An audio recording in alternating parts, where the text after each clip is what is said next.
A circuncisão. Em Israel, todos os meninos eram circuncidados ao completar 8 dias de vida. Consistia na remoção do prepúcio, que era feito um processo cirúrgico muito simples.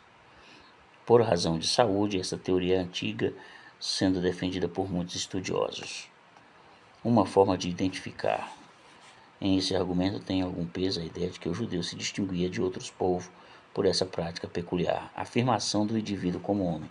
Essa teoria é muito frágil, já que a cirurgia era realizada no 8º dia, bem antes da puberdade. Os gentios que se convertiam ao judaísmo eram submetidos à circuncisão como sinal de estar sendo aceito na religião.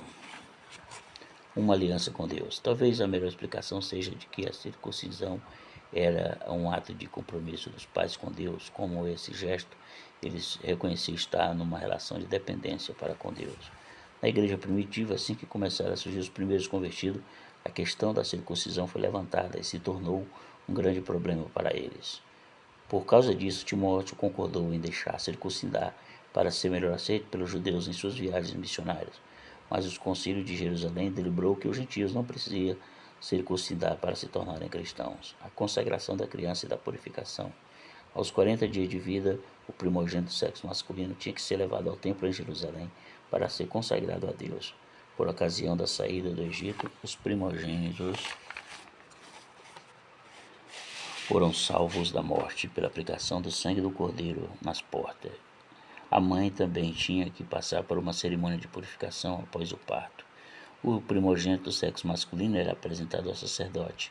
Números 18 e 16. Em seguida, os pais pagavam 5 ciclos de dinheiro para resgatá-lo. A mãe geralmente oferecia um cordeiro de 1 ano, um pombinho ou uma rola para purificação. Caso ela não tivesse meio para oferecer um cordeiro, poderia trazer 2 pombas. Levíticos 12 e 8. Maria deve ter sido muito pobre, pois ofereceu 2 pombas. Abortos. Não temos outra informação sobre como os judeus encaravam o aborto. Obviamente havia uma tristeza e um profundo sentimento de perda. Entretanto, a lei fazia distinção entre o valor da vida da mãe e da do feto. Ele predispunha que se os dois estivessem brigando e um deles acidentalmente ferisse uma mulher grávida, causando-lhe algum prejuízo, ele teria que fazer algumas reparações. Se o acidente causasse aborto, aquele que tinha provocado era obrigado a pagar uma multa. Mas se a mulher sofresse danos permanentes, o culpado teria que ser executado. Deficiência física. Se uma criança nascia com deformações físicas, dispositivos que a impediam de assumir o ofício de sacerdote, o caso. Contudo, em outras situações, eles eram cuidados e auxiliados ao máximo. Sabemos que Jesus curou um cego de nascença, João 9:1. O pai dele não havia rejeitado ao nascer. Há também a menção de um aleijado de nascença, que era levado todos os dias para a Porta Formosa. Se ele estava impossibilitado de andar, desde que nascera, logicamente havia alguém que cuidava dele. Superstições. Nem mesmo as judias mais devotas eram imunes à ideia de recorrer à fórmula de magia para conseguir engravidar e ter filhos. Sofrendo algumas pressões nesse sentido, é compreensível o que vez ou por outra buscasse esses termos, como a mandrágora. Não se sabe ao certo qual o efeito que eles esperavam de tais folhas. Ao que parece, via na erva um afrodisíaco.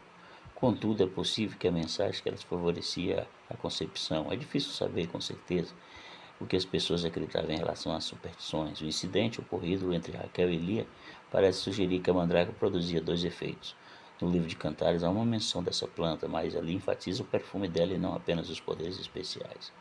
Era muito comum as mulheres grávidas usarem pedrinhas penduradas ao pescoço como um amuleto. Acreditava que isso era uma proteção contra um possível aborto.